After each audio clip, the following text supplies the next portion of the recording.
Bienvenue sur Clapotis et bienvenue dans ces lectures linéaires consacrées à l'œuvre de Nathalie Sarraute, Pour un oui, pour un non. Je vous laisse découvrir le passage pour lequel on va apporter toute notre attention. Donc c'est le passage avec la fameuse réplique qui présente les fameux ratés. On est à la fin de la pièce. Alors, quelques éléments pour votre introduction que vous devez faire en à peu près 2 minutes, lecture expressive comprise. Donc vous n'oubliez pas bien sûr de présenter l'objet d'étude, de présenter le parcours associé de façon sommaire, pour enfin présenter aussi l'auteur en question, à savoir Nathalie Sarraute, qui, comme vous le savez, jouera un rôle central dans le mouvement du nouveau roman, à côté d'Alain Robbe-Gris et de Michel Butor. Son premier roman sera Tropisme. Pourquoi l'évoquer éventuellement dans l'introduction? Parce que, au-delà d'être le début de sa carrière littéraire, c'est dans cet ouvrage qu'elle va explorer les mouvements intérieurs des personnages, ces fameux petits gestes, ces expressions, ces hésitations qui trahissent en fait ce que l'on ressent véritablement.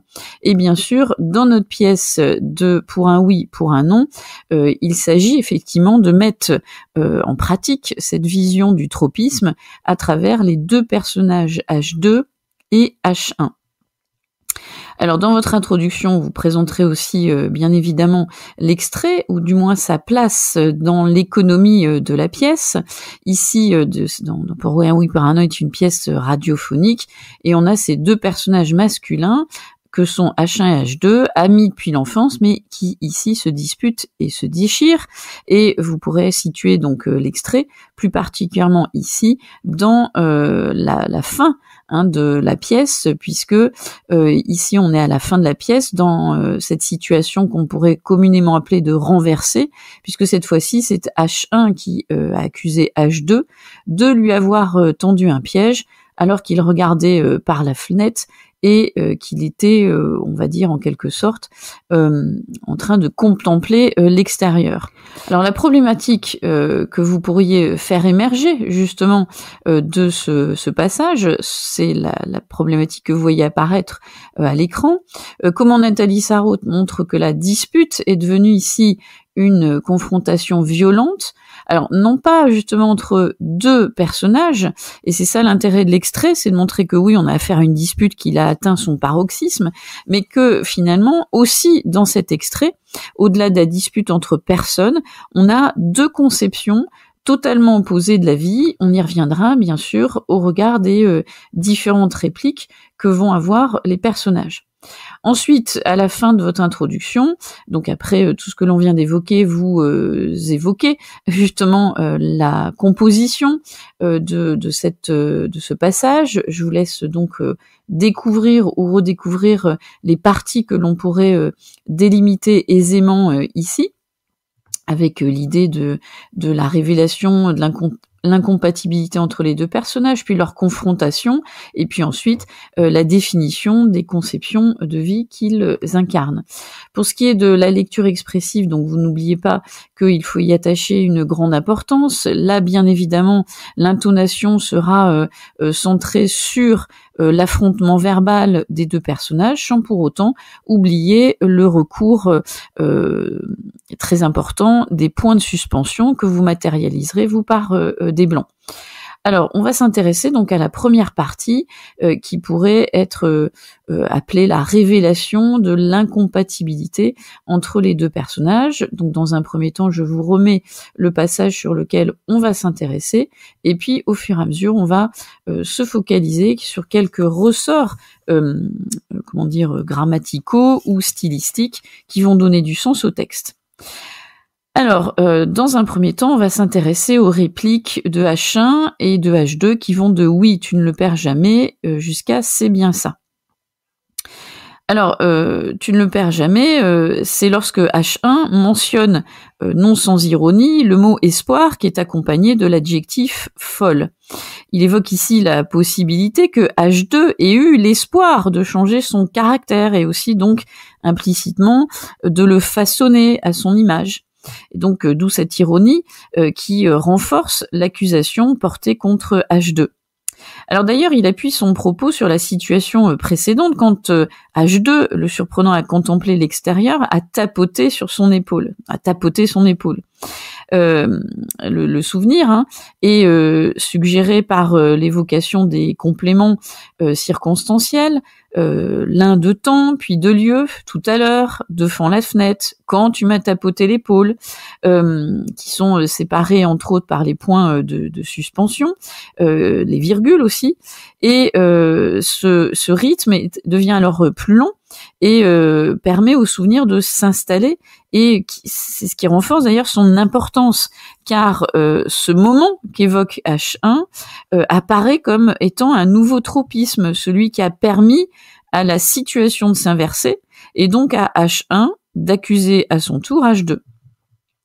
Et d'ailleurs, H1 profite de cette situation pour pousser H2 dans ses retranchements, en l'accusant non pas d'avoir dit, mais d'avoir pensé, c'est bien ça. Au moment où il lui tapotait l'épaule. Au-delà d'un coup porté par H1 à son adversaire, cette remarque révèle d'ailleurs un autre aspect du tropisme.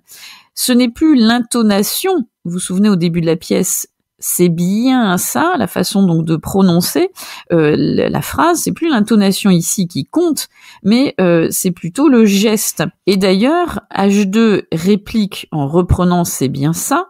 Il est surpris d'ailleurs par ce retournement, comme le suggère son interrogation, qui reprend une fois de plus la fameuse expression qui va en quelque sorte rythmer toute la pièce. Et puis ce dernier, H1, profite alors en quelque sorte de cet état de grâce pour accuser H2. Il insiste sur l'importance du geste, un geste révélateur dont la fonction est de remplacer les mots, comme le suggèrent les verbes relatifs, dire, insinuer.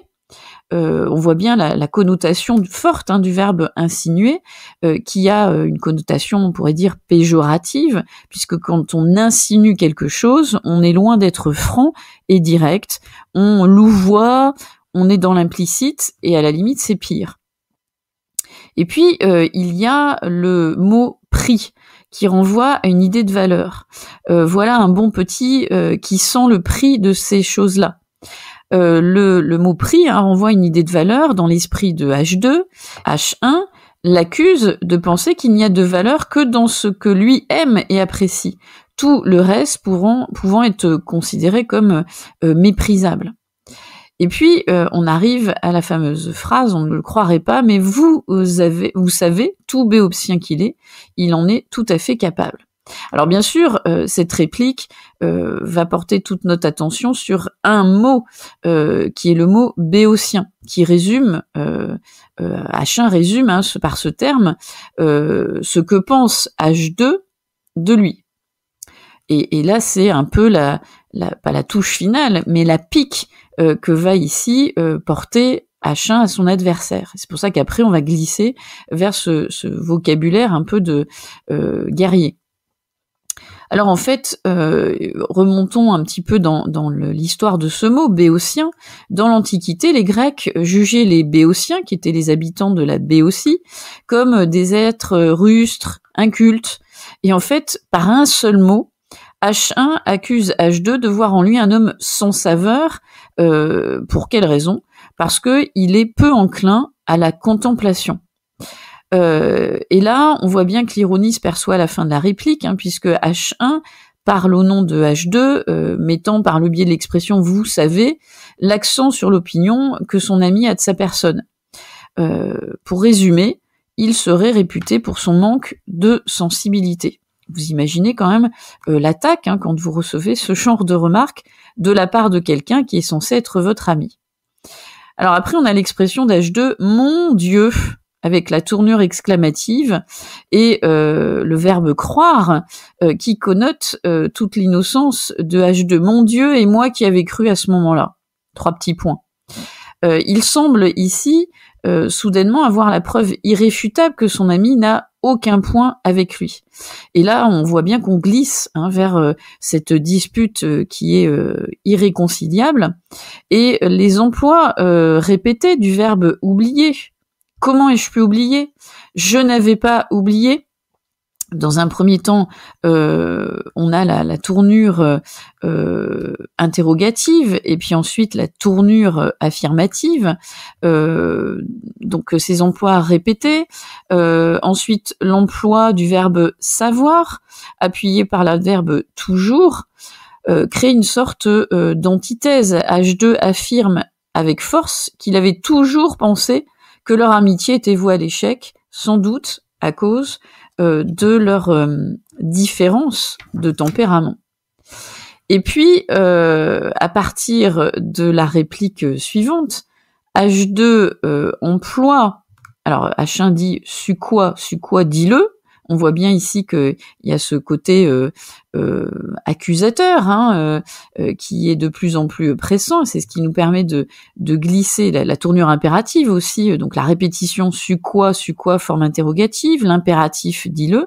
On voit bien que la tension arrive à son extrême et c'est à partir de cet instant qu'on peut considérer que on glisse vers le deuxième mouvement avec cette idée de la confrontation des camps adverses, l'idée d'un combat verbal qui va devenir un combat acharné.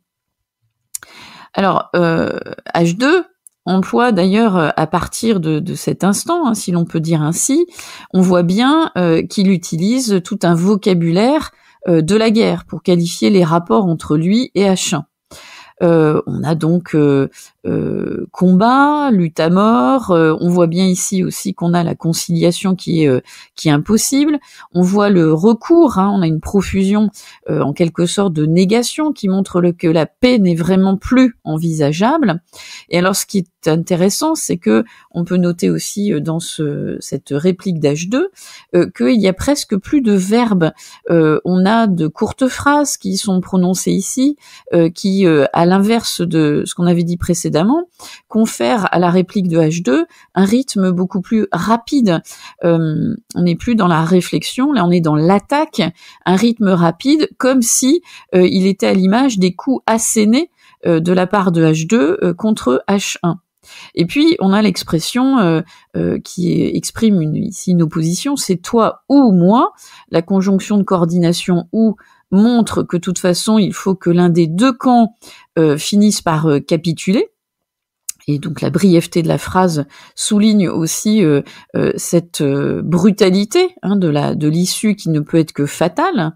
Et même d'ailleurs H1 est surpris par autant de violence, il lui réplique « là tu vas fort », l'adverbe fort définit parfaitement en quelque sorte la violence des propos que H2 assène, et H2 est, on pourrait dire ici, totalement méconnaissable. Si vous avez regardé la lecture, la première que l'on avait effectuée, on voit bien que dans le premier passage qui est au début de la pièce, H2 paraissait hésitant, craintif. Là, on voit bien que la dispute, en quelque sorte, l'a galvanisé, l'a métamorphosé, comme si quelque chose en lui avait été libéré, comme s'il y avait une sorte de catharsis. Alors, avant de purifier ses passions, il libère justement toutes ces passions qu'il avait en lui. Et puis après, on a la réplique de H2, après la réplique de H1 qui lui dit « tu vas fort là tout de même », mais non, pas du tout, pas fort du tout, il faut bien voir ce qui est.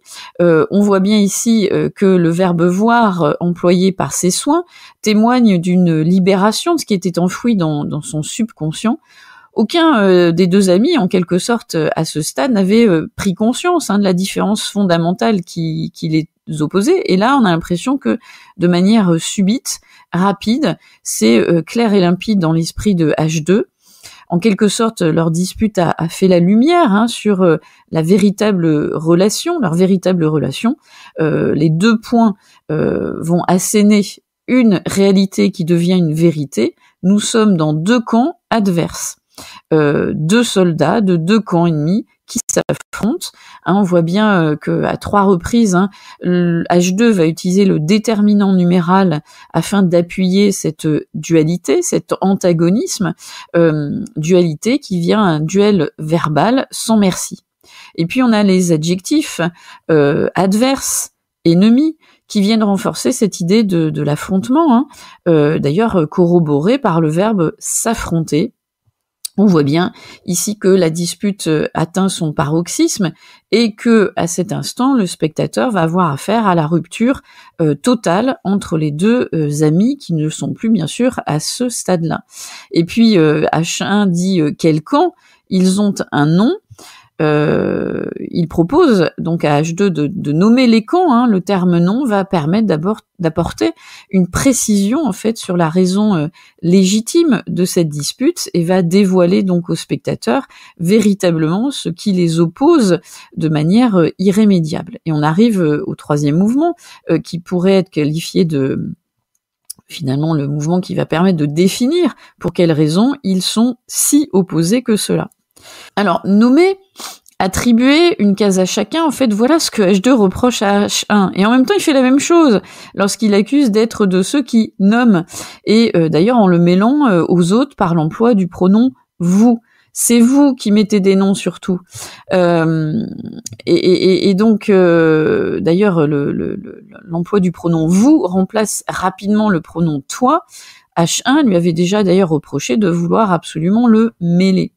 Alors la référence aussi vous qui placez entre guillemets atteste une nouvelle fois de l'opinion de H2. Hein. Il avait d'ailleurs reproché précédemment à H1 d'utiliser les guillemets dans la conversation et on voit bien que les deux personnages ici débattent de l'effet produit par les guillemets. Il s'agit une fois de plus d'intonation qui laisse sous-entendre une mise à distance. Et puis on voit l'utilisation du pronom moi. Moi, je ne sais pas, qui renforce le pronom personnel je, suivi du verbe savoir à la tournure négative, hein, qui montre bien que H2 se marginalise encore une fois et affiche, en quelque sorte, fièrement sa différence et son indépendance d'opinion vis-à-vis de son ami. Alors ensuite, on a H1 qui va à son tour affirmer à travers cette réplique que l'on pourrait qualifier à la limite de réplique assez longue hein, au regard des autres. Il va à son tour affirmer sa position. On voit bien l'interjection « et bien » qui encadre sa réplique au début et à la fin. Mais si celle qui ouvre la réplique permet d'appuyer sa position et de renforcer son propos, on voit que celle qui clôt sa réplique est d'autre part eh bien, celle qui clôt justement la réplique va entériner la façon dont il perçoit H2. Alors on a le double emploi du pronom moi et je qui sont employés cette fois-ci comme sujet du verbe savoir. Eh bien moi je sais. On a une tournure déclarative hein, qui crée un parallélisme de construction inversée par rapport au précédent discours de H2 et par là même H1 affirme à la fois sa position avec la même force que H2, mais en même temps, il montre qu'il s'oppose à lui de manière là véritablement antithétique. L'expression tout le monde le sait, qui est sujet d'ailleurs du verbe savoir, va une fois de plus mettre H1 du côté du reste du monde, et donc de par cette expression, cette tournure de phrase, cela va permettre de marginaliser encore plus H2. D'ailleurs, c'est l'objectif de H1, il ne s'en cache pas, hein. Ce n'est pas l'appartenance au groupe qui l'intéresse, puisque lui-même la récuse, mais la marginalisation d'H2. Et en même temps, l'expression tout le monde permet aussi d'asseoir en quelque sorte la véracité de son propos. C'est comme une phrase avec un présent là, de vérité générale que l'on ne pourrait pas contester. Et les deux camps sont énoncés par H1, l'élocution adverbiale d'un côté, et d'autre part, marque d'ailleurs encore une fois l'affrontement entre les deux parties. Et puis, quand il dit d'un côté le camp où je suis, celui où les hommes, où ils donnent toute leur force. On voit bien ici qu'il utilise la subordonnée relative, hein, où je suis, qui permet une fois de plus à H1 d'affirmer son appartenance au clan qui, pour lui, est bien sûr le meilleur. C'est le clan de ceux qui font bouger le monde, qui font vivre la société. Et les autres subordonnées relatives, hein, presque utilisées comme sous forme d'une gradation, se constituent, regardez-le bien, autour de verbes les hommes luttent, ils donnent toute leur force, ils créent la vie. On a des verbes qui, ici, suggèrent des verbes de création, d'action, qui montrent bien que pour H1, il est du bon côté, puisqu'il est du côté de ceux qui font agir, ceux qui font bouger, ceux qui font, en somme, avancer le monde. Et bien sûr, il va opposer ces verbes d'action à un verbe qui suit, qui pour lui incarne bien sûr H2, c'est le verbe contempler, qui lui, aux yeux d'H1, exprime une certaine passivité, et qui bien sûr caractérise H2. Hein. Vous remarquerez d'ailleurs qu'il emploie que ce verbe, comme pour montrer que ce seul verbe s'oppose aux autres qui, eux, par leur usage et leur recours, suggèrent justement le côté pléthore de tout ce que peut faire les hommes qui ressemblent à H1. Lui, il n'est capable que d'une chose, de contempler. Donc la passivité, et puis le fait qu'il y ait que le verbe contempler témoigne en quelque sorte aussi de sa marginalité. H1 pense en fait que H2 ne connaît la vie qu'à travers sa fameuse fenêtre. Il aurait pu rajouter l'adjectif petite fenêtre, contrairement à la grande majorité d'ailleurs des gens. L'emploi du guillemet, encore une fois, mais la vraie, celle que tous vivent, montre bien ici la ruse verbale ici de H1. Les guillemets permet à H1 d'appuyer le mot et de l'éloigner en fait de la conception que H2 se fait de l'existence. Et puis l'expression celle que tous vivent permet encore une fois de renforcer la marginalité de H2 sans aucun problème.